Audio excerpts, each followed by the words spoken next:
Dubai மேல Iran குண்டு போட ஏன்டா போட்ட அப்படின்னு கேட்டா, துபாயில தான் யுஎஸ் ஏர் பேஸ் இருக்கு. அதனால எனக்கு பிடிக்கல. அதனால தான் குண்டு போட்டேன் அப்படின்னு அவன் சொல்ல.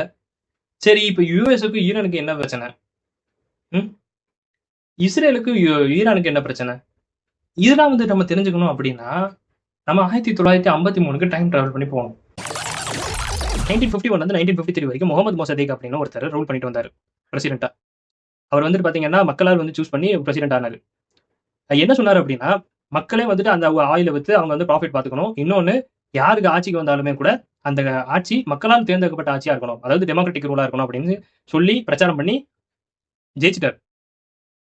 பிரசிடென்ட் ஆனதுக்கப்புறம் இதெல்லாம் வந்துட்டு பாத்தீங்கன்னா, இந்த ரூல்லாம் வந்துட்டு யுஎஸ்ஏக்கும் யூகேக்கும் பிடிக்கல. ஏன்னா அப்ப வரைக்கும் அவன் ஆயில வித்து ப்ராஃபிட் பார்த்தது ஃபுல்லா இந்த யுஎஸ்ஏயும் யூகேயும் தான். குழப்பி விட்டான். என்ன ஒண்ணு முகமது மொசதேக்க தூக்கி உள்ள வச்சாச்சு. ஆபரேஷன் அஜாக்ஸ் அப்படின்னு பண்ணி.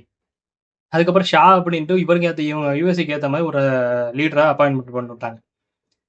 அதுக்கப்புறம் என்ன ஆச்சு, ஷா வந்துட்டு ஃபுல்லா அந்த அங்க நான் யுஎஸ்ஏக்கு சப்போர்ட்டா இருக்கறனால ஃபுல்லா அந்த வெஸ்டர்ன் கல்ச்சர்ஸா வந்து உள்ள இம்ப்ளிமெண்ட் பண்ண ஆரம்பிச்சாரு. அங்க இருக்க மக்களுக்குமே வந்துட்டு பிடிக்கல. என்னன்னா, நம்மளுக்கு ராஜாவே இவர் இருக்காரு. ஆனா நம்ம பேச்சு இவர் கேட்கவே மாட்டேங்கிறாரு அப்படிங்கிற ஒரு எண்ணம் வந்துட்டு அங்க வளர ஆரம்பிச்சிருச்சு. இப்படியே போய்கிட்டு இருக்க 1953ல இருந்து 1979 வரைக்குமே ஓகே வந்துச்சு. 1979ல ஒரு ரெவல்யூஷன் உண்டாச்சு. ரெவல்யூஷனுக்கு அப்புறம் ரொஹல்லா கொய் அப்படின்னு ஒருத்தர் ரூலுக்கு வராரு.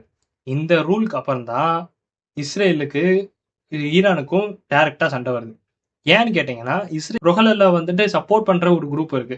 அந்த குரூப் வந்துட்டு எப்ப பார்த்தாலுமே வந்துட்டு இஸ்ரேலுக்கும் அவங்களுக்கும் சண்டை வந்துகிட்டே இருக்கு. அண்ட் அதை வந்துட்டு இவங்க வந்துட்டு ஃபன் பண்ணிட்டு இருக்காங்க அப்படிங்கும்போது தான் இஸ்ரேலுக்கும் ஈரானுக்கும் சண்டை வருது. யூஎஸ்காரன் இதை கண்டுபிடிச்சிட்டான். சரி ஓகே, எதிரியோட எதிரி நண்பன் தான், ஈரானுக்கு இவனுக்கு வேணும், ஸோ ஓகே இஸ்ரேலுக்கு வந்து நம்ம சப்போர்ட் பண்ணுவோம் அப்படின்ட்டு தான் இஸ்ரேலும் இப்போ யூஎஸும் ஜாயின் பண்ணி ஈரானை அடிக்க பார்க்குறாங்க.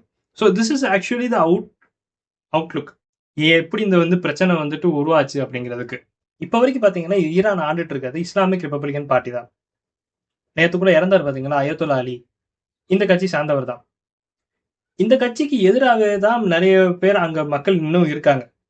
அங்க வந்துட்டு இஸ்லாமிக் ரொம்ப ஸ்ட்ரிக்டா இருக்கு, எங்களால நாங்க இதா இருக்க முடியல, எங்களால ஃப்ரீயா இருக்க முடியல அப்படின்னு சொல்றாங்க. ஆனா இவங்களெல்லாம் காப்பாற்ற போறேன்னு சொல்லி தான் ட்ரம்ப் போறாப்புல. ஆனா எல்லாமே அங்க இருக்கிற எண்ணெய் காண்டி தான்.